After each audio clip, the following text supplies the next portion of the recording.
लोग आमरण अनशन पे बैठे, उनके समर्थन में आप लोग आए हैं, कैसे देखते हैं? अरे बिल्कुल जेन्युइन है बच्चे। आप एईडीओ परीक्षा कराए, धांधली हो गया। CGL4 कब होगा आपने कुछ नहीं कहा। इंटर स्तरीय 3 साल से लटका है। BPSC में जबरदस्त धांधली हो गई आपको।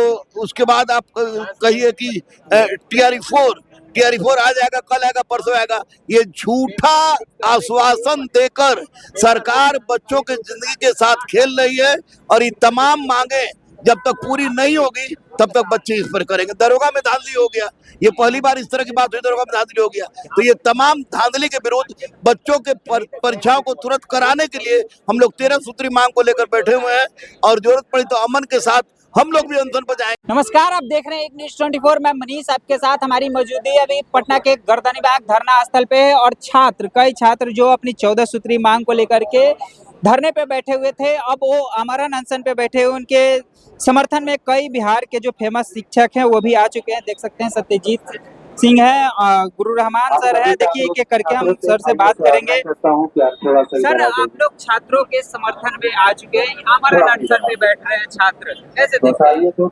देखिए, पिछले 5 दिन से ये विद्यार्थी धार्मिक तरीके से, संवैधानिक तरीके से लगातार सवाल कर रहे हैं सरकार से।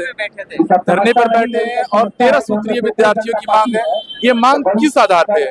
ये मांग परीक्षा में होने वाली धांधलियों पर है, पेपर लीक पर है। एडीओ में 10 लाख से ज्यादा आवेदन होता है पर पेपर लीक हो जाता है। ये मांग है। BPSC TRE 4.0 के एग्जाम में बार बार तारीखें मिलती है, बार बार विद्यार्थियों को ठगा जा रहा है और आज भी कोई सुनवाई नहीं है। 18 साल से लाइब्रेरियन की भर्ती लंबित है, 3 साल से BSSC की भर्ती लंबित है। सरकार कोई अकाउंटेबिलिटी, कोई उत्तरदायित्व नहीं ले रही है। सरकार को अपना चुनाव कराना होता है, 3 दिन में परिणाम आते हैं, 1 हफ्ते में शपथ ग्रहण होती है, 10 दिन में सरकार बन जाती है, पर बात जब विद्यार्थियों की आएगी तो केवल इंतजार। इसीलिए मेरा सवाल ये रहेगा कि आप लोग छात्रों के साथ अंतिम क्षण तक साथ देंगे या बीच में? नहीं, आज आंदोलन का 5वां दिन है। मैं 5वें दिन से, सत्यजीत सिंह नाम है मेरा, मैं 5वें दिन से इन विद्यार्थियों के बीच में आया हूँ और इनकी दर्द, इनकी पीड़ा देखा हूँ। विद्यार्थियों में जान बसता है हमारा। तो ये लड़ाई तब तक चलेगी जब तक कि हम जीत ना जाए। और बस इतना ही कहूंगा कि विद्यार्थियों के अंत तक मैं हूँ, गुरु रहमान सर आए हैं, रहमानसु सर आए हैं, सभी शिक्षक साथी इनके साथ खड़े हैं और अंत तक हम लोग इनका साथ देंगे। गुरु रहमान सर हैं, उनसे भी हम बात करने का प्रयास करेंगे। सर, आप लोग छात्रों के साथ, ये लोग आमरण अनशन पे बैठे, उनके समर्थन में आप लोग आए हैं, कैसे देखते हैं? अरे बिल्कुल जेन्युइन है बच्चे। आप एईडीओ परीक्षा कराए, धांधली हो गया। CGL4 कब होगा आपने कुछ नहीं कहा।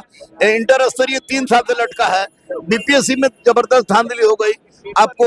उसके बाद आप कहिए कि TRE4 आ जाएगा, कल आएगा, परसों आएगा। ये झूठा आश्वासन देकर सरकार बच्चों के जिंदगी के साथ खेल रही है और ये तमाम मांगे जब तक पूरी नहीं होगी तब तक बच्चे इस पर करेंगे। दरोगा में धांधली हो गया, ये पहली बार इस तरह की बात हुई, दरोगा में धांधली हो गया। तो ये तमाम धांधली के विरुद्ध बच्चों के परीक्षाओं को तुरंत कराने के लिए हम लोग 13 सूत्री मांग को लेकर बैठे हुए हैं और जरूरत पड़ी तो अमन के साथ हम लोग भी अनशन पर जाएंगे धीरे धीरे। अब देखिए क्या होता है। ये आंदोलन गर्दनीबाग से उठ के एक व्यापक आंदोलन का रूप लेने जा रहा है, ये मैं दावे के साथ कर सकता हूं। बिहार के शिक्षक भी अब आमरण अनशन पे जाएंगे? हाँ बिल्कुल बिल्कुल, और उसमें शुरुआत मैं करूंगा। उसका शुरुआत गुरु रहमान सर करेंगे। सर, मेरा सवाल रहेगा कि छात्रों का अंतिम क्षण तक आप लोग साथ दीजिएगा या बीच में विड्रॉल करेंगे? नहीं, कभी भी छात्रों के साथ मैं रहा हूँ 2004 से लेके अभी तक।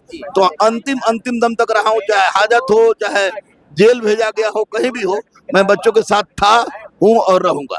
छात्रों के साथ थे, हैं और रहिएगा। एक और सवाल है, जो BPSC का जो अभी जो नियुक्ति पत्र दिया गया उसको लेकर के भी छात्र आक्रोश में है कि उसमें भी आक्रोश में इसलिए है कि आप अभी लड़के 3rd टॉपर का जो कॉपी निकाले, 2 लाइन लिखा हुआ है और उस पर नंबर बैठा हुआ है। तो जाहिर सी बात है कि बच्चों के सामने ये तो उस तरह की इंटेलिजेंस वाली बात हो गई, चर्च वाली बात हो गई, जिस तरह का काम हो रहा था। जो गलत है, गलत है, गलत है। चलिए, गलत है और गलत था। और इन्होंने कहा कि अंतिम क्षण तक छात्रों के साथ देंगे। रहमानसु सर हैं, उनसे भी हम बात करने का प्रयास करेंगे। देखिए, हमारे साथ रहमानसु सर हैं बात करने के लिए। छात्र आमरण अनशन पे बैठने की बात करें, ऐसे शुरुआत भी कर दी है, बिल्कुल। देखिए, ये बच्चे बेचारे कई दिनों से, लगभग 5-6 दिनों से मांग कर रहे हैं कि सरकार हमारी 13 सूत्री बात सुने। तो इन 13 सूत्री मांग में इनकी कोई ऐसी मांग नहीं है जो नाजायज। एक छात्र के रूप में ईमानदारी से परीक्षाएं हों, सही से परीक्षा कैलेंडर जारी हो, परीक्षा में जो भी पारदर्शिता होती है उसकी पूरी तरह से फॉलो किया जाए और ईमानदार और मेहनती बच्चों को लिया जाए, यही तो बच्चे मांग कर रहे हैं। इनका कोई स्पेशल मांग तो नहीं है। लेकिन आप सब चीज को जानते हुए अगर कान में रुई रख लेंगे तो गलत बात है। यही बगल में पीछे रेलवे लाइन है, रेलवे लाइन के पीछे विधानसभा है, यही सारे के सारे नेताओं के लिए आवाज बना हुआ है, वहां तक ये आवाज नहीं पहुंच पा रही है। हम कहीं गांव से तो नहीं बैठे, हम तो यहाँ पटना के गर्दनी बाग में बैठे हुए हैं और ये सब 1-1.5 किलोमीटर सारे के सारे नेता अधिकारी रहते हैं, उनके पास ये बात नहीं पहुंच पा रही तो कैसे बात पहुंचेगी। जब आप सत्ता में रहते तो आपके कान में रुई लग जाता है। तो आज नहीं तो कल, कल नहीं तो परसों सत्ता से बाहर होंगे और फिर बाहर होंगे तो आप क्या चाहते हैं कि आपके साथ वही व्यवहार किया जाए जो आप इनके साथ व्यवहार कर रहे हैं। इसलिए सरकार को इस पे पूरी तरह से ध्यान देना चाहिए और पारदर्शिता पूर्वक इन परीक्षाओं को संपन्न कराना चाहिए। पारदर्शिता के साथ एग्जाम लिया जाए और रिजल्ट भी पारदर्शिता के बिल्कुल, साथ हर चीज में पारदर्शिता कीजिए। आपके चुनाव में एक धांधली होती है तो आप तो चढ़ जाते हैं और यहाँ पे आपका हर काम समय पे होता है, कभी 5 का 6 साल नहीं होता। चुनाव जो है अगर हो गया कि 1 महीने में होना तो होना है, 3 दिन बाद रिजल्ट आना है तो आना है, शाम को 8 बजे तक रिजल्ट आ जाता है। आपके रिजल्ट को हम साल भर रोक दें, आपके जो इलेक्शन को हम 5 साल रोक दें तो आप लोग क्या करेंगे? तब तो बैठेंगे धरना पे। आपकी बात और इन बच्चों की बात कोई बात नहीं। तो इन बच्चों की बात को ध्यान देना चाहिए। आपके बच्चे हैं, कोई अन्य नहीं है, अलग राज्य के बच्चे नहीं है, यही घर के बच्चे हैं, आपके रिश्तेदारों के बच्चे हैं। इनको खोजो तो बहुत सारे आपके रिश्तेदारों के बच्चे होंगे, आपके वोटर्स के बच्चे हैं, आपके वोटर्स हैं, तो आप इन पे ध्यान देना चाहिए। भाई ये मतलब आमरण अनशन पे ये लोग छात्र जो जा रहे हैं, इनकी समस्या को लेकर के सरकार कई दिनों से ये लोग बैठे हुए थे फिर भी नहीं सुन रहे थे। देखिए, ये सरकार के नियम बन गया है कि जब तक एक्सट्रीम ना हो जाए तब तक जो है वो मांग नहीं चाहते। तो वो चाहते हैं कि बच्चे जो है ये पहुंचे उन तक आवाज। हर बार के लिए सड़क पर उतरना, हर बात के लिए अनशन करना ये उचित नहीं है। सरकार को बुला के समस्या का समाधान करना चाहिए। तो सरकार को बुला करके सरकार को इनकी समस्या को सुनना चाहिए। ये जो शिक्षक है उन्होंने कहा है और उन्होंने यह भी कहा है उनके चुनाव को लेकर के सवाल खड़े किए कि आपकी चुनाव 5 साल पे हो जाती है, 1 महीने में आप कहते हैं 1 महीने में हो जाती है। ये छात्रों को एग्जाम को लेकर के पारदर्शिता क्यों नहीं, टाइम पे क्यों नहीं होता, सवाल खड़ा करते हुए नजर आए। बाकी आपकी क्या प्रतिक्रिया है कमेंट बॉक्स में जरूर बताएं। देखते रहिए न्यूज़ 24। धन्यवाद।